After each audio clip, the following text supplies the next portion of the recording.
Dámy a páni, vítajte pri investičných komentároch číslo 32. Martin, dneska máme hostku, opäť po dlhom čase. Prvýkrát hostku zo zahraničia, z Čiech. Vítam medzi nami pani Mariku Čupa. Děkuji pánové za pozvání. Ktorá je zakladateľkou vzdelávacieho investičného webu pre ženy fin4ele.cz a okrem toho sama investorka, propagátorka investovania, účastníčka konferencií a vyštudovaná právnička. Tak ešte raz vítajte medzi nami. Děkuji, jsem ráda, že můžu být tady. Ja som tak ináč aj rozmýšľal, že čím začať, lebo my väčšinou s našimi hostiami začíname tak, že ako sa k investovaniu dostali a čo potom, aké robili sami rozhodnutia a čo potom dneska vyplýva z toho, alebo z ich vedomostí aj pre následujúce generácie. Tak možno môžeme sa baviť aj o tom, že ako ste vy začali vlastne s investovaním, ako to celé dospelo až do toho, že propagujete investovanie pre ženy. No, mě investování fascinovalo už někdy, řekla bych, od dětství, protože jsem zažila kuponovou privatizaci. A moje máma, ačkoliv nebyla vůbec vzdělaná v investování, tak byla hrozně vlastně dobrý stock picker a ona nechtěla koupit tenkrát ty kuponové knížky a investovat to do fondu, ale fakt si vybírala velmi intuitivně jednotlivé akcie podle firem, který znala, byly z jejího nějakého okolí a hrozně dobře je nakoupila a vydělala třeba 6-7 násobek. My jsme si potom za to koupili novou kuchyň v těch 90kách a mě bylo tenkrát 10, 11, 12 let a jakoby nevnímala jsem to, že to je investování, ale tak jsem to jakoby nasávala. To byl vlastně máme takový jediný shot a pak už vlastně nic dalšího nebylo. Protože jsem z malého města z Čech, tak prostě investování v 90kách v Čechách pro běžný lidi vlastně nebylo moc velký téma. A pak mě to fascinovalo na Vysoký, kde jsem vlastně studovala práva a vlastně jsem zjistila, že mě baví víc předměty, které souvisí s obchodem, s financema. Zapsala jsem se na seminář Cenný papíry, který byl volitelný ve čtvrťáku v pátek ve 2 hodiny odpoledne, kdy všichni už odjížděli domů z těch kolejí a kamarádky se mi smály, že jsem prostě úplně mimo, že budu v pátek odpoledne zůstávat na té Vysoký. A no nicméně po státnicích jsem potom začala pracovat v jiném oboru, v pojišťovnictví a vždycky jsem to tak jako tačla. Asi před 20 lety jsem si otevřela účet u Brokerjetu a začala jsem jako nasávat takový ty první knihy. Spíš mě lákal ten trading, takže Larry Williams. Byla jsem na konferenci v Praze, kde byl tenkrát, teď přemýšlím, jak se jmenuje, Alexandr Elder. Nevím, prostě ho dostali jako už v té době do Prahy na konferenci a pak vždycky ale zase ten život mě nějak od toho odvedl a pak jsem se zase jako vrátila a vlastně takovej ten hlavní změna byla před skoro 12 lety, kdy jsem zase vlastně si říkala, já vlastně prostě to bylo taky nějaký volání mý duše jako nutkání a šla jsem na seminář od FX Street od Ondřeje Hartmana, který vlastně poprvé v životě byl někdo, kdo mi dal naprosto systematický přístup, co mám dělat. Kde si mám otevřít účet u brokera, co je to technická analýza. S ním jsem vlastně začala tradovat Forex a stalo se mně přesně to, co říká Ondřej. Jednou si trader, navždy si trader. A moje srdce prostě zahořelo a říkala jsem si, že už jako u toho chci zůstat. Takže vlastne z toho poobedného, piatkového, ináč keď človek niečo má rád a chce to robiť, tak mu je jedno, či je to o 6 večera alebo o 5 ráno. Takže to úplne chápem, že keď ste sa do toho zaujímali, tak napríklad. Takže vlastne trading, že to bola to, čo vás dostalo na tie. A v čom to bolo, že to bola ten taký, že taká, hej, ďakujem pekne za to slovo. Adrenalín toho, že to je také, že autentické okamžite, alebo čo vás lákalo viac k tomu tradingu? No, Forex je také dosť adrenalínové, to je také živé proste, hej. Je to bylo to, jednak já miluju grafy a technickou analýzu, takže já jsem vizuální typ, takže mám prostě miluju grafy, miluju svíčkový grafy, miluju svíčkový formace, tak SR zóny, takže mě to vlastně dávalo smysl a bavilo mě to, že prostě je tam ten vizuální prvek. Já nemám ekonomické vzdělání, protože jsem vlastně od jak živá vždycky měla humanitní vzdělání. Na Gimplu jsem matiku nějakou pokročilou neměla, pak jsem studovala práva, takže já mám obrovský handicap, že nerozumím finančním výkazům, nerozumím pořádně ten fundamentům a to mě vždycky jakoby bránilo ponořit se hlouběji do akcí. A to byl vlastně mi blížší ten Forex, který je prostě techničtější, nicméně se na něm hrozně nedařilo. A fakt jsem vydržela 6 let, jak jsem zase ta holčička, jedničkářka, systematická, vždycky jsem si dělala obchodní deníky, print screeny, měla jsem jako strategie, všechno, tak opravdu jsem nikdy neprovařila obchodní účet. Ale ta smrt byla jako pomalá bolestivá, protože ta equity mi jako klesala. Já si pamatuju, že jsem chodila k Ondrovi na konzultace, vždycky perfektně jako zmapovaný obchody, všechno jako vyjetý, popsaný vstupy, výstupy, risk-reward ratio a on mi vždycky říkal, to jsem ještě nikdy neviděl, že nikdo tak konzistentně prostě, jsem měla nějaký ziskový obchod, ale prostě na totál, jako ta křivka klesala a já jsem vlastně furt jakoby nevěděla, čím to je. Snažila jsem se to nějak zlomit, až teďka prostě po letech zpětně, když se ohlížím, mi dochází, že to člověk jako neurve vůli, jo? Že jsou obory typu právo nebo jiný, kde to jako urvete vůli, urvete to úsilím. Když víc nastudujete, víc pracujete, víc děláte, tak se jako zlepšujete. Když to mně přijde, že u toho investování a tradingu, čím víc jako tlačíte na tu pilu, tím vlastně na sebe vytváříte větší tlak a je to horší. Takže to bylo vlastně, že ten trading mě bavil, nebo ten forex mě bavil tady z toho důvodu a samozřejmě to, že je to jako akční, je tam potenciál, zcela jsem se chytila do tématu, jako do schématu rychlého zbohatnutí, takže jsem už jako viděla, jak prostě vydělávám ročně prostě 50, a to jsem si říká 50% výnos, to je takový konzervativní, to se jako to se dá. Budu držet přesně na papíře super, všecko to jako vycházelo, jsem si říkala, to vlastně jako není nic moc, tak už jsem se viděla, akcie mi přišly tenkrát jako pomalý, nudný, vlastně jsem nerozuměla ten fundamentům, takže to vlastně bylo, co mě přilákalo úplně nejvíc. Ako ja tá akcia, tá činnosť. Ale moje srdce furt je vlastne to traderský, jo, musím říct. Ja tomu rozumiem, my sme s klientmi tiež robili Forex, keď som bol v banke ešte. A ono sa to zdalo také, že jednoducho tam niekedy, že tam nie je akože možnosť prerobiť proste, však vidím, ako to má ísť, kde to pôjde, teraz príde nejaké rozhodnutie centrálnej banky, sa mi to pohne a prišlo rozhodnutie iné a zrazu sme ostali vysieť nejaké cudzé mene a nevedeli sme, že čo. Takže to sú také veci. A dnes je to zase, tak možno, že nie je zase, možno, že to je stále a dnes veľmi veľa ľudí tým aj rozmachom toho internetu a všetkých možných stránok influencerom zase ako keby ide do toho tradovania. A ja som napríklad teraz ináč som trošku aj milo prekvapený, že sme sa hneď začali baviť o tradingu, lebo som vás úplne neodhadol, že na takého zárputilého tradera, o čom ste možno že povedali, odkázali možno, že keď niekto začína dneska s tradingom, vy ste to možno urvali tým, že ste si robili tie precízne dáta, precízne analýzy, možno ste sa naučili veľa na svojich možno aj vlastných chybách. Čo by ste odporúčili niekomu, kto dneska začína s tradingom? Za mě to je jednoznačně si vymezit očekávání. Proč to dělám? Protože pokud ty lidi, a vlastně říct si ten horizont, já si myslím, že spousta lidí jde do tradingu, protože se tím chtějí živit jako full-time jobem, mají třeba nějakou práci, která je úplně nebaví, takže si říkají, OK, tak já budu tradovat a to vlastně jako bude můj hlavní příjem. Myslím si, že mají úplně nerealistické očekávání, co se týče výnosů a myslím si, že se ty lidi dostávají pak sami sebe pod tlak, že třeba že si řeknou, abych mohl odejít z práce, což bylo přesně jako moje schéma, jo? Abych mohla odejít z práce, která už jako na mě byla hodně náročná, časově, psychicky a teda, tak si řeknete, musím, aby se mi dařilo v tom tradingu, protože to je podmíněný, jo? Když se vám nebude dařit, tak budete muset chodit do té práce a vlastně z toho zmizí taková jako lehkost, která já vnímám teda po těch letech, co jsem si fakt prošla různýma jako procesama a hodně jsem za poslední roky se věnovala právě tomu mindsetovému, té celé mindsetové oblasti, protože když se vám nedaří, tak prostě nedaří, ale po určitý fázi jako se musíte zamyslet, jako proč se vám nedaří.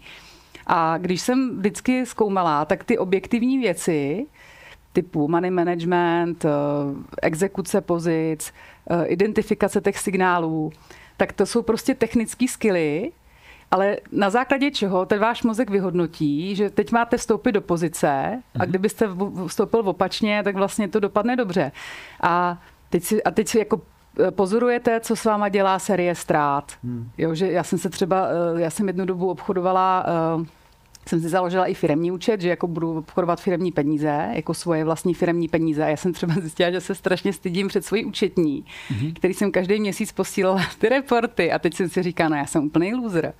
Tady jako bouchám peníze v advokaci, který tady provařím, prostě prodělávám jako tradingem, co ona si musí myslet, že jsem prostě šílená. Nikdy jsem teda neměla odvahu se jí zeptat, jen si fakt říkala, že jsem šílená. Ale myslím si, že když někdo chce začít, já bych fakt si udělala cvičení, že bych si sedla a myslím, že ty lidi to většinou nedělají, jo. A řekla bych si, jako proč to chci, jo, co je ten cíl, jako chci vydělat peníze, nebo mě to fascinuje, je to pro mě výzva, Zkusila bych si dát opravdu nějaký konzervativní očekávání. A já jsem třeba po letech až teďka zjistila, nebo jsem si uvědomila, já na webu píšu, teď jsem začala sdílet takový svoje jako investiční principy. A uvědomila jsem si, že já jsem vlastně těch strašných let, třeba 8, všechno vsadila na jednoho koně. To znamená, já jsem žila v tom, že ten trading je jako jediný to, co vlastně mi musí fungovat. A neudělala jsem to, že bych si třeba dala další 2 strategie, že bych třeba kupovala akciový indexy, které nejsou tak sexy a nejsou tam takový výnosy, ale já jsem vlastně měla pocit, že to musí být jenom ten trading a neudělala jsem si víc variant a vlastně jsem sama si ten vlak nechala ujet o hrozných let. Takže třeba lidi, kteří chtějí tradovat, tak bych řekla, OK, tak si prostě vemte nějaký peníze, budete třeba chodit do jobu, tak peníze na tady to tradování si rozdělte třeba, neviem, na tretiny, na půlky. Čiže vlastne vravíte, že mal by som si iba čas peňazí vyčleniť na to tradovanie, aby som sa nedostával pod prílišný tlak. Hej? Mal by som si spraviť nejakú svodku na začiatok, že vlastne prečo to robím a čo vlastne chcem a či keď to dostanem, čo potom bude ďalej a keď to nedostanem, čo by som mal robiť. Že toto asi naozaj veľa ľudí dneska neurobí, lebo však sú lákaní tými veľkými ziskami. A čo sa mi ešte páčilo, tá myšlienka, že ako náhle to je ako asi s behaním, že keď začnete behať, lebo vás to baví, tak beháte, ale ako náhle začnete, že chcem sa prihlásiť na nejakú súťaž a dostáva sa pod taký tlak a už chcem zabehnúť nejaký čas, tak už to asi menej prestane baviť a vtedy asi človek začne robiť aj chyby. Takže keby brať to tak trošku lazy prístupom, možno, že neísť do toho hneď po hlave, to tradovanie. Ale vás to tradovanie teda ešte drží ďalej, takže čo boli ako by tie momenty, keď ste si povedali, že tak to, co som už prekonala, tie základné detské chyby a dnes to robím takto a mám možno lepšiu úspešnosť, ako som mal niekedy. Čo boli také tie momenty? No, já teďka netraduju aktivně, protože... Nestihneme případně.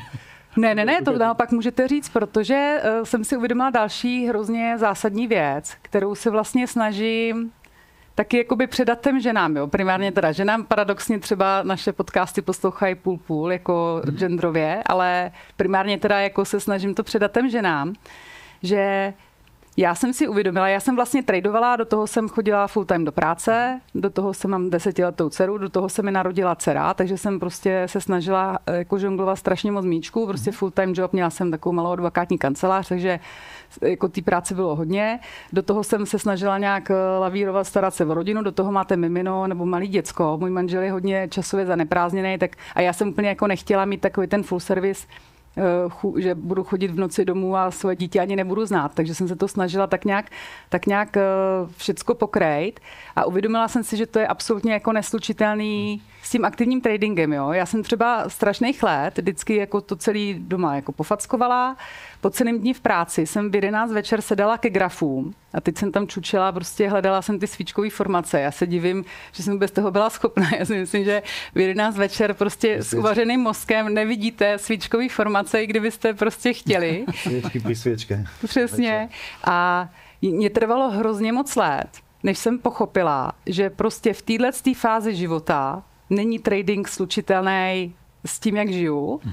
A bylo to poté, co jsem prodělala, vlastně říkám tomu jakoby druhou klinickou smrt, kdy jsem hrozně jako bolestivě si musela přiznat, že prostě tomu aktivnímu tradingu nemám kapacity se věnovat. Tady s tím jako vším tím, co máte na tom stole, jo. A hrozně mi jako trvalo a bylo to pro mě náročné si vůbec jako říct, OK, tak teď se prostě musím soustředit na něco jiného, jako na jiné strategie.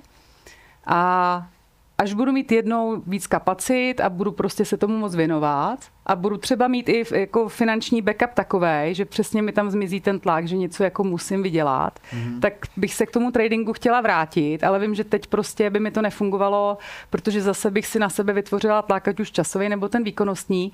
Takže já to teďka říkám, ono to tak vyznívá, jo, jasně, tak ona si na to přišla, ale byl to takový jako fakt očistný proces, než jsem si prostě to jako nalila tady to čistý víno.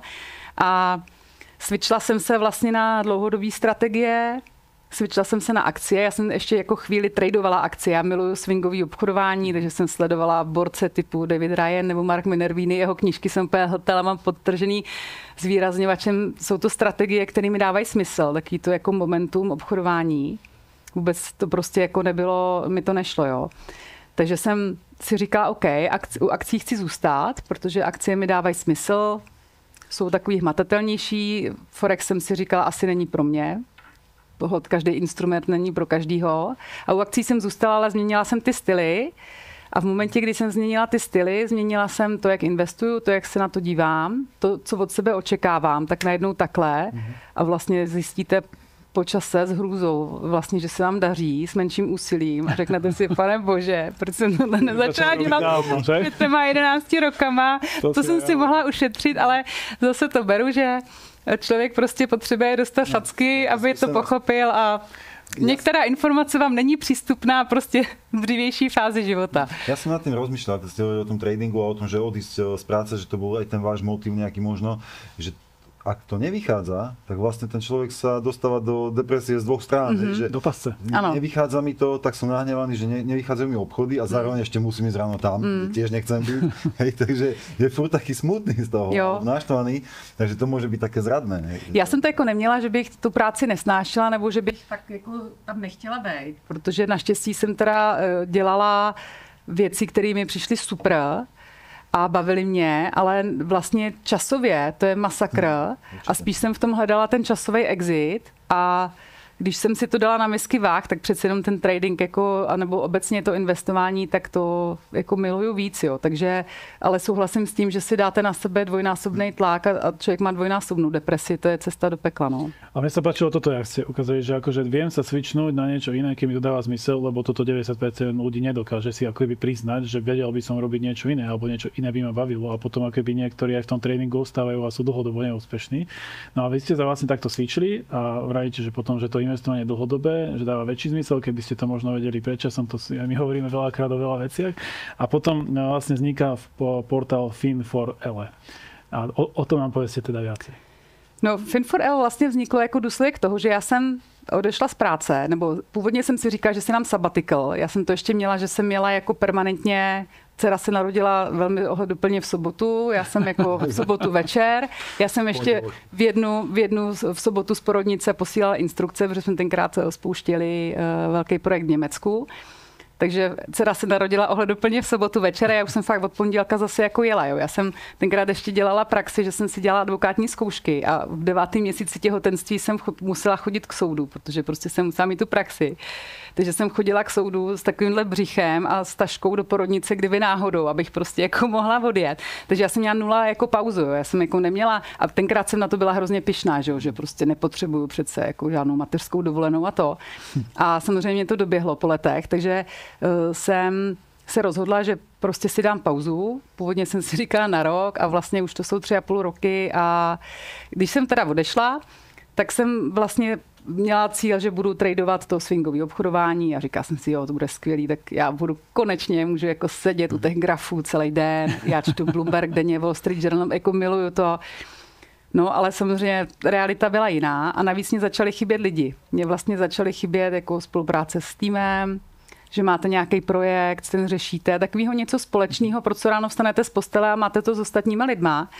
A shodou okolností jsem potkala ještě jednu ženu na takové akci a ta vlastně jako dala hint mi, pojďme dělat i nějaký akce o investování pro ženy. A já jsem si říkala, jo, to vlastně dává smysl, protože ty holky, ženy v tom investování jsou prostě kapitola sama pro sebe, tak bych to řekla. Plus jsem jako měla potřebu sdílet to, co jako se učím, plus kdo píše nebo něco tvoří, tak víte, že to, že něco čtete a pak to přechroupete přes tu hlavu a musíte to dát na papír, tak je proces, který vlastně z něho vy hrozně benefitujete. Já jsem zjistila, že já hrozně čtu, vlastně ráda čtu knížky vesměs jenom o investování nebo o tradingu a když to přečtu a musím to pro někoho popsat jednoduše, tak vlastně si to mnohem líp zapamatuju. Takže ten web jsem zakládala i jako platformu pro to, že jsem chtěla ochallengeovat sama sebe, že ty složitý věci zkusím podat jednoduchým způsobem a buď to prostě bude rezonovat nebo ne. A tím to vlastně celý vzniklo. Ale vyzerá to byť ako úspešný projekt? Teda, a to je záležitý, keďže stále fungujete? Keďže stále funguje. A je otázka, co definujete jako úspěšný. A pro mě třeba úspěch je, že znám už hodně lidí, kteří mi řeknou, hele, ty jsi mě dodala odvahu. Já jsem vlastně jako díky tobě začala investovat, protože jsem si myslela, Bůh ví, jaká je to věda. A rozhodla jsem se, že začnu s něčím malým, což jako radím často lidem, nebo říkám, hele, neberte si moc velký sousto, že jo, to jsou taky ty koučovací metody, rozporcujte si toho slona. Tak říkám, nechtějte prostě hnedka jako full investovat, tak si vyberte něco malého, tupovzdorného, ale ať už hlavně začnete, už se hlavně postavte na to políčko start a jakmile jako se to rozproudí, tak třeba dobře, tak si někdo kopí podílový fondy. Jo. Spousta lidí má pocit, že když si kopí podílový fondy, že je to vlastně jako skoro ostuda, tak není. Prostě pro někoho jsou dobrý, pro jinýho ne, ale když cokoliv vám pomůže začít jako konzervativně a bezpečně, a pak se vlastně dostanete na tu cestu a už pak třeba si řeknete, tak já si možná jako koupím akci nebo něco.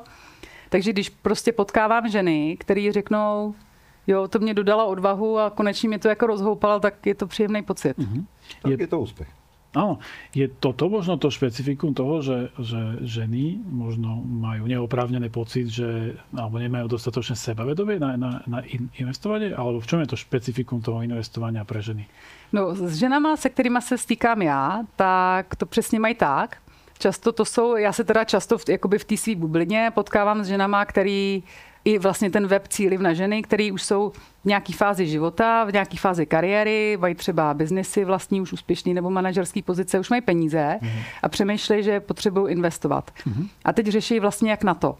A víte, že když se podíváte kdekoliv na internet, tak se prostě na vás vyvalí obrovská hromada prostě všemožných instrumentů, brokerů, bank, něčeho a teď prostě totálně jste zahlcenej. Plus ty ženy, tím, že jsou úspěšný, tak samozřejmě mají syndrom, hodně z nich, že musí ty věci mít perfektní, protože jsou na to zvyklí, že jim to fungovalo v té její profesi. To bylo i můj případ. Robí všetky ty tabulky. Přesně tak. A nebo se vlastně chytnou do paralýzy. Svíčkový grafy málo která žena sleduje a když bych nějakou takovou potkala, ale ne, to byl můj manžel nesnáší slovo svíčkový grafy, ale můj manžel je zase ultra jako výborný v takový té high level analýze, kde zase já občas potřebuju taky jako vhled někoho jiného. Ale ty ženy prostě často jsou úplně v paralýze, co teda vlastně, jo, a vlastně jenom potřebujou a mají pocit, že to musí mít perfektně nastudovaný, že vlastně musí přesně jako mít nějakou strategii a často jako v žebříčku jejich priorit je to na 57. místě, protože prostě manažují práci, děti, prostě všechno možný. Řada z nich prostě jasně máte, že byste měli nějak jako se o sebe starat. Prostě na to nemají kapacity a vlastně nevědějí, že je úplně v pořádku, že v této fázi života, kdy fakt nevědí, co dřív, prostě můžou zvolit nějaký styl investování, který bude opravdu skoro autopilot. Třeba kupují ETF nebo kupují fondy nebo cokoliv, co jim umožní začít a že to může být jednoduchý, nemusí se o to starat, nemusí o tom vědět pátý od prvního do posledního. A podle mě se spoustě z nich potom uleví, ale tady tu bariéru prostě řada z nich má. Možno stačí len, aby teda naozaj sa našiel niekto, okolo sa môžu oprieť, kto im poradí. A ja to vidím u nás v rámci brokerie, v tom zložení nášho portfólia, alebo teda tých našich klientov pri investíciách. Tak vidno, že tí naši kolegovia, tí naši poradcovia pracujú aj s mužmi, aj so ženami a naozaj, keď sa nájde teda poradca, ktorý je schopný a ktorý vie sa rozprávať s tou dámou, tak ona nemá potom problém si sporiť alebo investovať. My robíme tie sporenia väčšinou do tých ETF-iek, také jednoduché veci, ale to som chcel sa dostať k tej štruktúre, že my máme zhruba 40, asi 6 alebo 7% žien v investíciách a asi len 53% mužov, 40, zhruba 7% žien, tak pol na pol. U nás, áno, ja som to, presne, ja som to hľadal, či to je u nás také vypuklé v rámci našej štruktúry tých klientov a nie, my to máme takmer pol na pol, takže si myslím, že celkom fajn, že dobrá robota je tých našich kolegov, ktorí pracujú aj so ženami, nielen s mužmi. Mně ještě často přijde, že když tam jako ženám řeknete, tak si každý musí najít svůj styl. Protože si mě třeba ptají, co máš ty a já říkám, hele, já ti můžu říct, co mám já, ale co vyhovuje mně, tak nevyhovuje tobě, nebo nemusí, protože mě to baví sledovat, mám na to víc času a když jim jenom řeknete, že si vlastně potřebují najít to, co bude vyhovovat jim, s čím budou klidně spát, tak prostě oni si najednou řeknou, aha, tak já jako nemusím třeba kupovat akcie, no nemusí, když se o to nechce starat, tak nemusí. Druhá věc je, jaký potom očekáváte výnosy. Jasně. Ale je to i o tom, že mají nějaké očekávání, jak by vlastně to investování mělo vypadat. A často zjistí, že to investování fakt může vypadat velmi jako nudně, rutině a vlastně nezábavně, ale už i to je investování. A teď vidíte, jak oni úplně, aha, tak to je super. A aké inštrumenty si vlastně potom najčastejšie vyberají ty vaše kolegyně, klientky? To je strašně různý. Jako hodně jsou populární samozřejmě ETFka, Nicméně jsou i pak mezi nimi, že začnou s ETFkem, vím třeba, že pak si vybírají akcie, nebo koketují třeba s dividendovými akciemi. Znám lidi, kteří fakt tradují krypto, opravdu jako krypto, bitcoiny a Ethereum a to jsou fakt takový jako až traderky, bych řekla. Hodně mají rádi nemovitosti ženy, investiční zlato, a vlastně je to jako různý. Všecko možný, no. Všecko možný. V momentě, kdy zjistí, že vlastně jako si můžou vybrat to, co vlastně jako jim sedí, čemu rozumějí, co jim je blízký, tak se jako víc jako odvážou, bych řekla, ale myslím, že majorita, co tak jako sleduje ETF plus teda jednotlivé akcie. Chápem to, že možno ten muž je ako si sebavedomejší, že si myslí, že viacej tomu rozumie, ináč to bude asi tiež také výskumy, že muži si myslia, že viacej rozumejú tým investíciám, ženy si myslia, že menej a pritom akože výsledky majú lepšie ženy, lebo dokážu dodržať nejaké ako keby zásady. Alebo neviem, čo tak presne bolo, tak sa mi zdá, že také prieskumy boli. A teraz, že ako dôjsť k tomu uvedomeniu, a či už som muž alebo žena, že čo je vlastne ten produkt pre mňa. Ak mi to niekto nemá povedať, že ty si kúp ETF, ty si kúp akcie, že ako ja môžem vlastne k takému uvedomeniu dojsť. Když to vezmu na sebe, tak pro mě klíčový je, jak se s tím cítím. Já vždycky říkám, nebo i to jsou takový ty rady od Jess Livermora, že jo, z 30. let. Prostě musíte klidně spát. Takže a musíte plus minus rozumět, jako co ta investice je. Takže já bych si řídila, a podle mě ty ženy v tomhle jsou dobrý, že to jako cítěj, že si třeba, když jim někdo, nevím, něco nabízí, nevím, firemní dluhopisy, to teďka v Čechách poslední dobou je teda megatrend, velmi toxický megatrend, bych řekla. A často ty ženy mají tam nějaký takový ten vnitřní hlas, který jim říká, hele, tohle já vlastně vůbec nevím, o co jako jde, ale když pak jdou někde, nevím, třeba i do nějaký banky nebo nějaký instituce, kterou znají, mají tam třeba peníze, dlouhý firemní účty, něco jiný produkty a koupí si nějaký produkt a vnitřně cítí, že jsou s tím v pohodě, že ty peníze jsou v bezpečí, bavíme se o rodinných investicích a o dlouhodobém investování na stáří, finanční svobodu, cokoliv, tak podle mě to je ten indikátor. Aspoň v tomu já věřím, že vnitřně cítíte, že vlastně vám to jako fituje. Takže začať by som mal keby s vecami, o ktorých ja som s nimi v pohode. Hej? Že im aj trošku rozumiem, ale zároveň, že verím tomu, že, alebo respektíve, že nie sú tam žiadne tie otázníky v zákulisí. Tak to cítím já, nevím, jestli to tak třeba má někdo jinak, určitě každý to může mít jinak, ale já jakoby cítím, že ta intuice, ten váš vnitřní hlas je vlastně jako dost moudrý na to, že buď vám křičí, hele, na tohle fakt pozor, a vy ho umlčíte, jakože často mozek ho umlčí, ty tomu vůbec nerozumíš, on přece tady ti říká, tak to přece tomu musí rozumět. Ale když máte takový ten pocit z toho, jo, to i když jdete si koupit nemovitost, že jo, taky prostě koupíte byt, kde se cítíte dobře, nebo nemovitost a řeknete si, jo, tak tady jako je to dobrý a nekupujete věci důležitý jenom podle toho, že vám někdo vylistuje jako technické parametry a vy přijdete na to místo a teď si řeknete, hele, ale já tady prostě vlastně se necítím, neumím si představit, že bych tu žil, tak stejně bych to aplikovala i na ty peníze za předpokladu, že ten mozek vám jako musí ale udělat takovou tu filtraci, že to je bezpečný, že jo? Protože pokud jako dáte všechny prachy do Bitcoinu, protože vám, nebo do IPO, protože vám někdo zavolá, že je to super příležitost a vy tam vložíte všechny peníze, chce tam mít i nějaký rácio, takže já bych si vlastně ten proces jako shromáždila rácio a pak bych si jako to posoudila vlastně, co já cítím, že je bezpečný, konzervatívny pro mňa. No ako keď niekto zavolá, že kúpte si IPO a vy tam pošlete všetky peniaze, tak to už je na pováženie.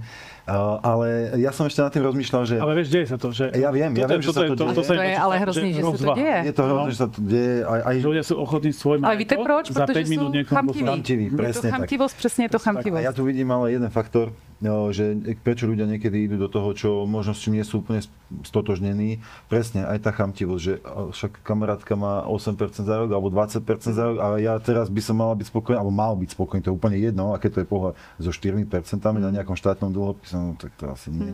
Tak si skúsim tie akcie, alebo to je akciové a potom nemôžem spať, fakt, že akože, no ale niekedy sa tí ľudia musia, a potom po pol roku zistí, že síce možno aj zarobil, mal som taký prípad, že aj zarobil, ale poďme z toho preč, lebo proste nie je to pre ňo. Hej? Takže, a to sú tie dobré prípady. To je ešte to dobré, no jasné. Čiže rozvaha, mal by som tak trošku keby zamyslieť nad tým, do čoho idem, neísť do toho hneď a potom aj si vyskúšať, či som s ním komfortný a keď náhodou nie som, tak akože niečo s čím som.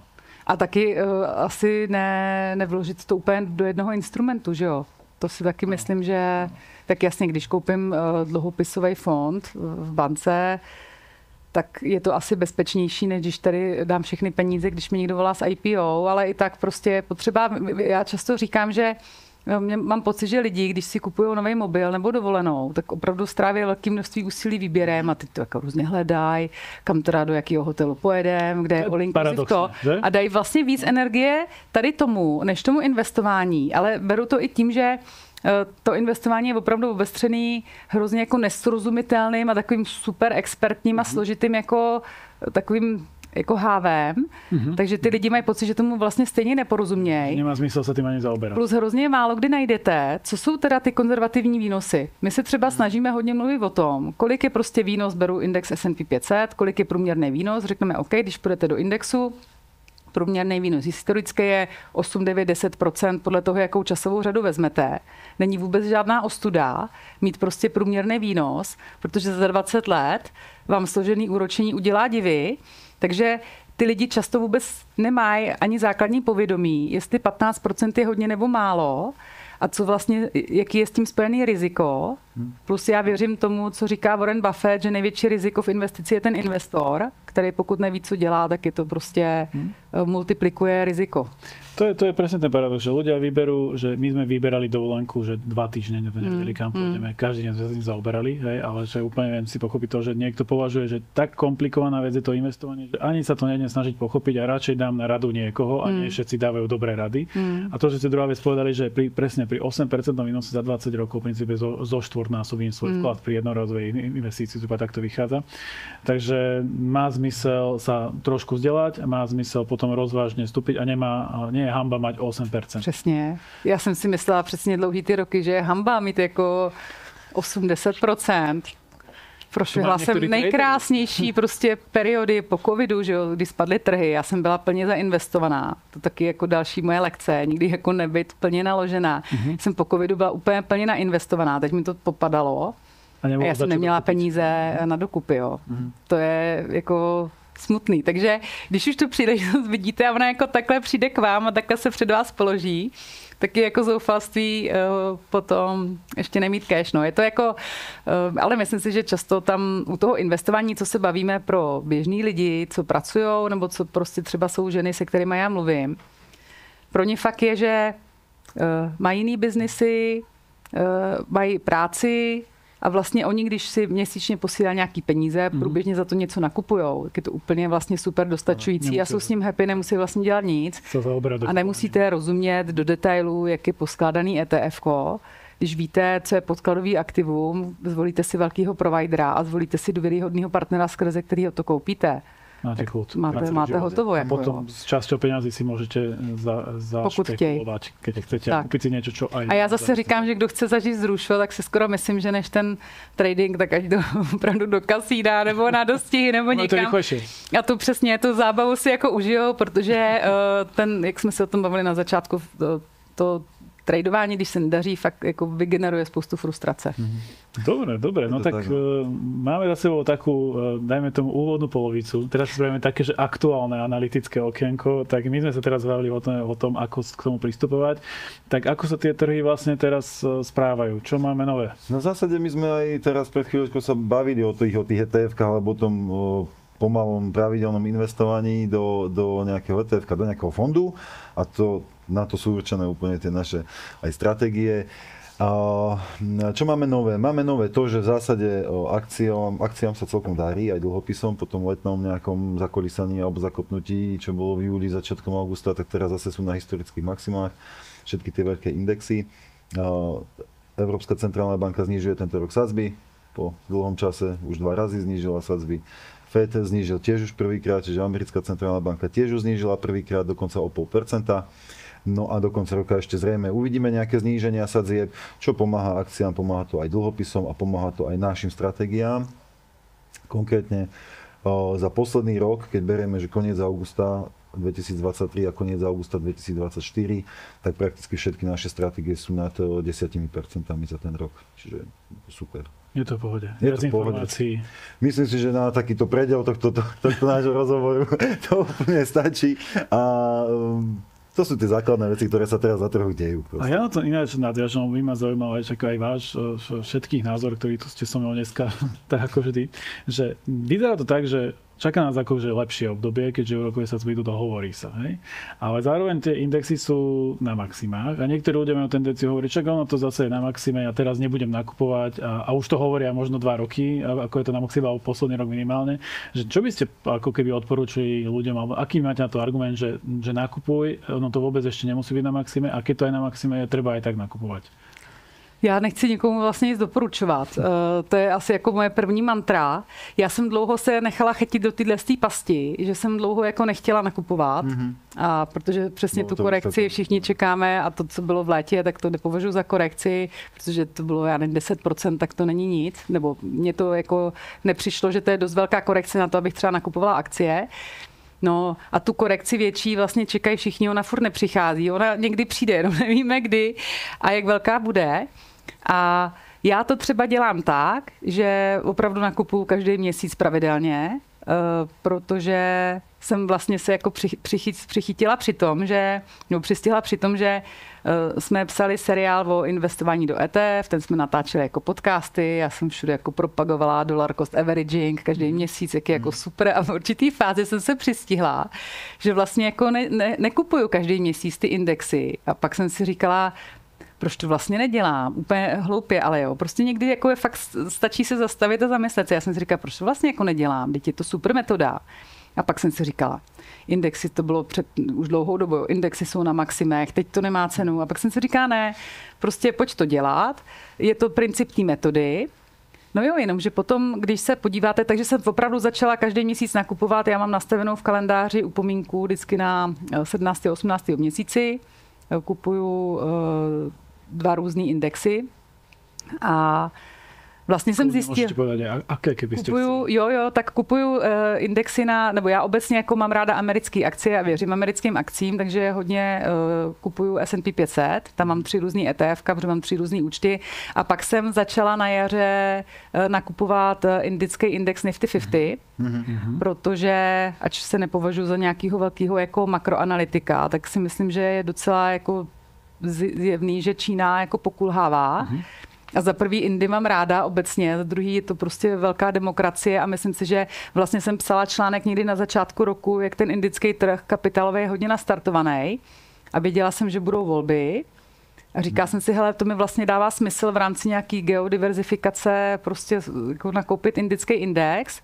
Takže jsem nakoupila relativně velkou pozici těsně před volbama, pak to spadlo, tak jsem dokoupila i v trouble double.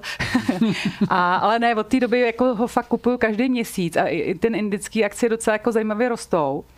Takže já jsem ráda, že jsem nečekala a nečekala jsem na korekci, která nepřišla a zatím nepřijde. Na druhou stranu vím, že až přijde, tak se jako naložím asi do Nasdaqu, protože vím, že ten Nasdaq má zhruba plus minus dvojnásobný výkon up i down než S&P 500, takže pokud bude velká korekce typu, nevím, cashby 30%, tak jsem tak když vezmu 2,20, tak prostě to byly cashby.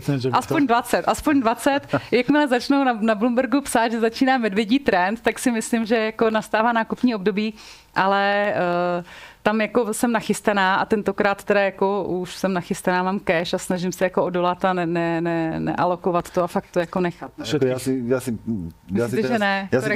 Ja si teraz predstavujem jednu moju klientku, s ktorou som teraz nedávno sa rozprával a ona hovorí, že preboha, len aby to teraz, ideme vyberať peniaze, proste je tam zisk a potrebuje prostriedky, tak to ideme vybrať, ale sme nemali čas sa stretnúť. A hovorím, že na budúci týždeň alebo za týždeň sa určite nič nestane, nebojte sa. Akože, hej, že to nevíte, že môže byť teroristický útok spadne. To vydržte a nič takého sa nedieje, jedine, že by niečo mimoriadne. No. A teraz, keď vy hovoríte, že keby 30%, tak si vás tak představím vedle seba. Že tu můj... No jasně, protože to je součást života a jasně, že prostě to tak musíte brát a taky já to portfolio fakt se snažím mít dlouhodobý, vím, že ho nebudu potřebovat, Takže a hlavně ho máme strukturovaný teda teďka tak, aby jsme nemuseli ty indexy prodávat ideálně jako následujících 20-30 let, jo. Takže já se na to těším, že si to užiju, no, tak snad to přijde brzo. Všetkých 350 našich poslucháčov teraz prosím vás, odkupovať Nasdaq. Nic nedělejte, prosím vás, toto není investiční doporučení.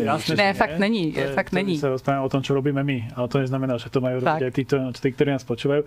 Ale ináč toto je ten paradox, že ľudia čakajú na to, že kedy to padne, ale veľa z nich nenakupuje ani keď to padne, lebo buď chcú, aby to padlo ešte viacej, alebo už povedia, no už nebudem nakupovať vôbec, to už je celé teraz ide do sraček s prepáčením, celá ekonomika sa rúca a to je niekedy aj tí naši klienti tak rozprávajú. Ja na to hovorím, dobre, však akože zober si časť peňazí, môžeš čakať, ale však tu máš 8%, čokoľvek sa bude diať, tak nechaj si týchto nudných 8% a nebudeš mať z toho taký stred a týchto zvyšných môžeme čakať, keď sa nakúpi, lebo to, čo ste povedali, že môžem mať 8% a nemusím sa zaoberať nejakými prepadmi a dokupovaním a čakaním na príležitosť, alebo môžem sa snažiť mať viac, ale skôr budem mať asi menej, keď budem čakať na príležitosť, ktoré potom nevyužijem, lebo štatisticky ľudia to nevyužijú. Mně ještě jenom napadá, že někdy je lepší nad tím, čím víc nad tím přemýšlíte, říká se, že jo, nikdy nenatajmujete trh, taky se říká, vždycky jste špatně, buď jste příliš brzo nebo příliš pozdě, jo. Ale my jsme na konci roku 2022, kdy vlastně ty akcie udělali korekci jako velikou, tak jsme vybrali dětem, jsme jim zrušili nějaký stavební spoření a takovýhle věci a prostě jsme to jim dali na investiční účet. A teď jsme řešili s mužem teda, do čeho to dát a já jsem mu říkala, tak prostě koupíme ETF-ko. Takže jsme, nějak jsem jako neřešila tenkrát v té době, jo, je to super, je to nízko, prostě jsme to potřebovali někam zaparkovat, takže jsme dceři koupili S&P 500 a synovi jsme koupili S&P 500 a pak nějaký akcie typu Microsoft, Apple. Jemu bylo 13. době, tak už jsme chtěli, ať si sám vlastně vybere značky, který zná. Teď on má apku investiční, tak to bylo hrozně jako vtipný pozorovat, jak on úplně, jo, každý tyk, prostě, když se mu hejba, ne, pojď nahoru. Pokom to asi má. No, ale ta psychologie. A pak jste viděl vlastně po nějaký době, jak už vlastně si na to zvyk, že to roste, klesá a už to s ním dělalo míň, což mě přišlo super, že si to vůbec vyzkoušel. Ale proč to říkám je, že my jsme prostě takhle koupili, já nevím, přesně Google, Apple, Microsoft a koupila jsem to úplně, ale ne záměrně, vlastně na tom dně. Aha. A ty děti teďka, dcera má třeba 45% zhodnocení na tom indexu. Ten syn taky, ten Microsoft, Apple, vlastně to všechno vystřelilo. A to jsem se smála a říká se mu, že to je můj životní paradox, že naše aktivně řízené portfolio prostě nemá. To kdybych 1000krát jako měla záměr, tak to neudělám. A navíc bych to třeba prodala, už bych skasírovala nějaký zisk. A těm dětem, že víme, že to tam prostě má být, tak to tam necháváme ležet a teď se dívám. Takže někdy je fakt jako dobrý nesnažit se to časovat a prostě to někam alokovat. Ale zase, když by někdo do toho indexu dal teďka hodně peněz, tak prostě musí se smířit s tím, že to možná praskne a spadne mu to. Tak ono vždy sú nejaké nárasty, nejaké poklesy, s tým sa treba zmieriť, ale asi naozaj najlepšia stratégia, ako vybrať si pre klientov, ktorí sa tomu nechcú venovať. Vybrať si veľký index, stabilný a strčiť to do tej zásuvky a zabudnúť. Tomu říkám autopilot, no, prostě to je. Ano. Že s veľkou časťou prostě nepremýšľaj a tak niečo si odlož alebo priprav, alebo si kúp niečo, čo ťa baví za 20%. Tak ale přesně za minul. Alebo čokoľvek iné, možno Argentína, ale to skôr asi nie. Dobre, čiže u deťov sa vám darí a vy ste nejaké tie klinické smrte zažili, o niektorých sme sa už rozprávali. Sú také veci, ktoré by ste rada ešte spomenuli, že toto nikdy neurobte ako ja, lebo sa mi toto stalo v živote s investíciami. No to mám a to si myslím, že je takový warning jako pro všechny, nebo zase jako moje zkušenost, kterou jako můžu sdílet. Já jsem po covidu, když začala Česká národní banka zvedat úrokové sazby, tak tam byl docela hezký úrokový diferenciál mezi eurem a korunou. A jeden můj velmi dobrý kamarád, prostě profit trader, úplně bůh jako tradingový, mi říkal, já shortuju euro korunu, prostě to jdi jako do shortu, jenom na tom swapu úrokovým, prostě každý den budeš mít jako šílený peníze. Tak aniž bych, a to už bylo jako období, kdy jsem s Forexem byla rozloučená a řekla jsem si jako Forex ne. Takže jsem porušila první pravidlo, že jsem řekla Forex ne, tak jsem jako si říkala, no OK, to zní dobře, když to říká on, tak to určitě bude jako super.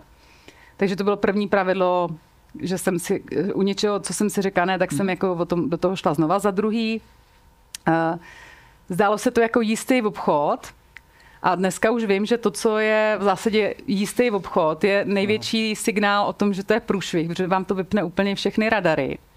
Třetí je, že jsem tam měla obrovskou napákovanou pozici a vlastně hrozně jako dlouho to fungovalo skvěle, jo. I jsem to shortovala jako na dobrý úrovni a fungovalo to dobře, každý den jsem prostě měla hrozně moc peněz jako na těch úrocích a s mužem jsme říkali, to je prostě skvělý, tak ještě týždeň. Teďka přesně jako vlastně už nemusíme nic dělat, tak každý den prostě měla jsem z toho hrozně dobrý pocit a ještě jsem se cítila jako jaký jsem profík a jak mi to jako jde, no hrozný. A na to konto asi třeba za 3 týdny byla podobná situace na maďarském forintu. A ten můj kamarád mi říkal, hele, Maďarská centrální banka, oni určitě jako budou držet ten forint na nějaký hladině, oni tam budou intervenovat, oni to jako nenechají dál. A na tom diferenciálu bylo taky jako hodně hezký výdělky. Takže jsem otevřela obrovský short i na tom eurohufu. A stalo se to, že ten pár prostě šel proti, to uletělo. A teď já jsem prostě neměla jako variantu B, já jsem vůbec neměla zadaný stop lossy, protože by bolely, že jo, protože to prostě byla veliká pozice. Vůbec jsem neměla plán, co budu dělat, když to půjde proti mně. Ale šlo to proti mně. Teď já jsem furt jako si říká, tak přece oni budou intervenovat, teď on to říkal, že budou, ale ne. Oni prostě podle mě vypláchli obrovské množství traderů, který tam prostě měli spekulativní pozice. A já jsem prostě sledovala jakoby v zásadě online, jak mi narůstá obrovsky ta ztráta, protože to prostě bylo napákovaný. A čím víc to narůstalo, tak teď už tam pak hrozilo, že mi to prostě vyluxuje účet, že jo? Takže jsem to ručně zavřela a úplně jsem měla pocit, že zemřu, protože jsem ještě prodělala jsem tenkrát prostě několik desítek tisíc euro. Pak jsem teda zavřela i tu eurokorunu, protože jsem byla tak frustrovaná z toho eurohufu, že jsem prostě zavřela i tu druhou pozici. Kdybych byla zase, jo, rozhodnutí pod emocema, kdybych to nechala to eurokorunu běžet, tak mi to vlastně krásně jako vykreje.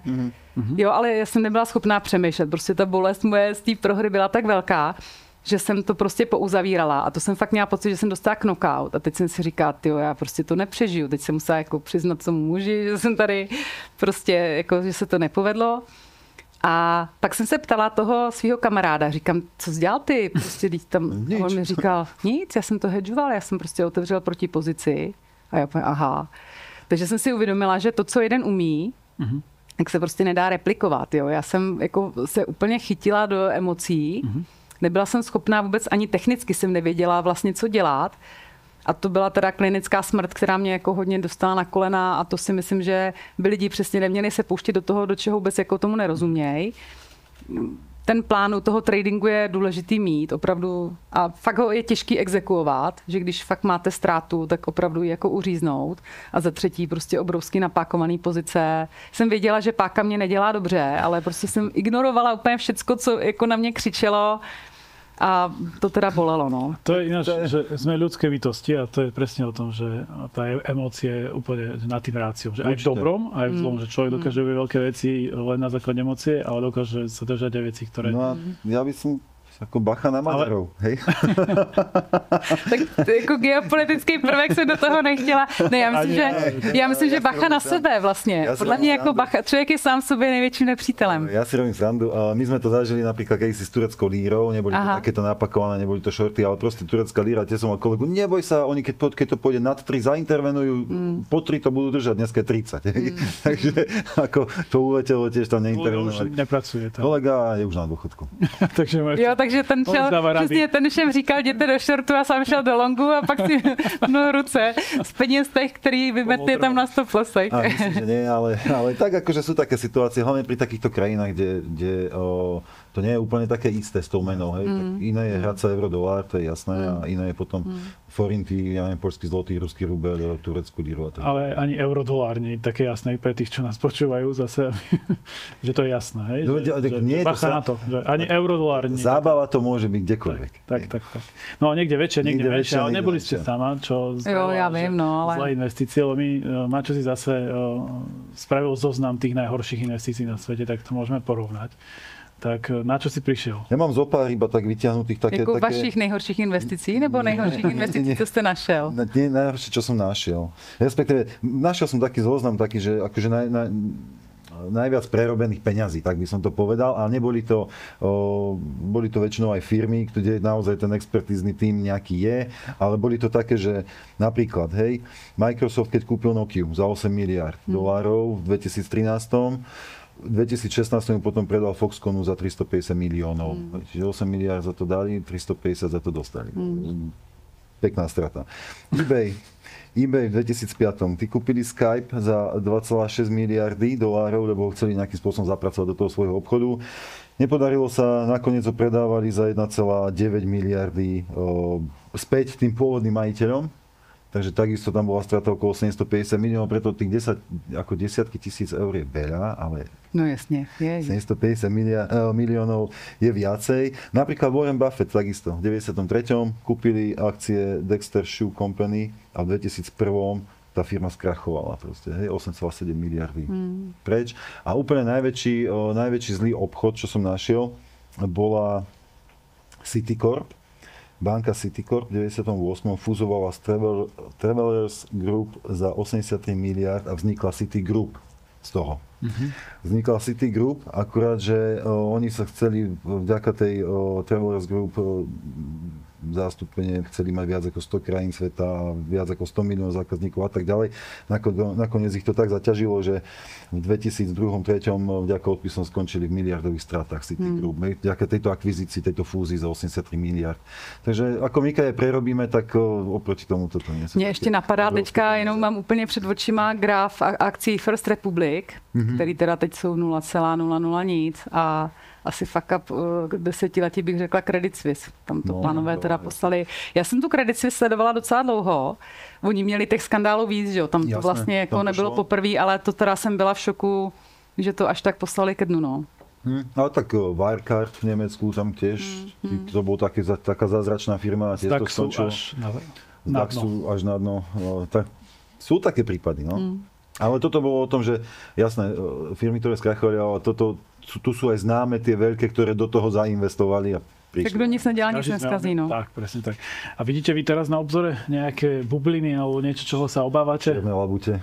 Já nevím, tak černou labuť podle mě těžko někdo předvídat, ale já se snažím jako nedívat se a nepředvídat, jako co se může stát, takže nevím. Jako to, že byla bublina na AI, to si všichni mysleli, že praskne a všude se o tom psalo, vlastně se nic moc nestalo, takže těžko říct. Já se jako spíš snažím hledat i teď, jestli jsou akcie, které třeba jsou zajímavé pro nákup a jakože se dají najít i teď, že jako sem tam něco nakoupím, ale jako samozřejmě, když ten trh spadne, tak těch příležitostí je víc, že jo. Teď to musíte prostě přebírat a vybírat a hledat a často se mi prostě stane, že nic není, no.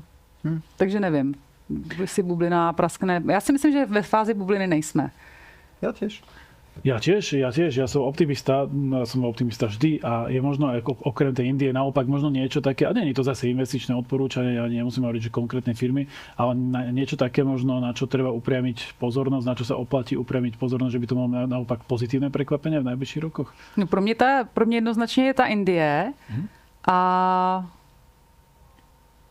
Jinak nevím. Jako v rámci geografie Indie, já moc jako popravdě nechci, aby to vyznělo, jako že nejsem evropský patriot, ale já moc nevěřím jako Evropě, protože si myslím, že Evropa má svých potíží dost, takže já se fokusuju teda primárně na Ameriku a jiný trhy jako Japonsko nebo třeba Argentina a teda, tak ty jsou jako mimo můj scope, takže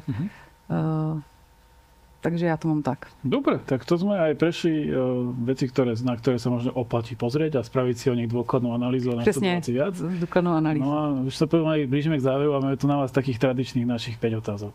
Idete do toho? Sú to otázky, čiže A, B, alebo že veľmi rýchlo. Doufám, že to nebudou matematické výpočty.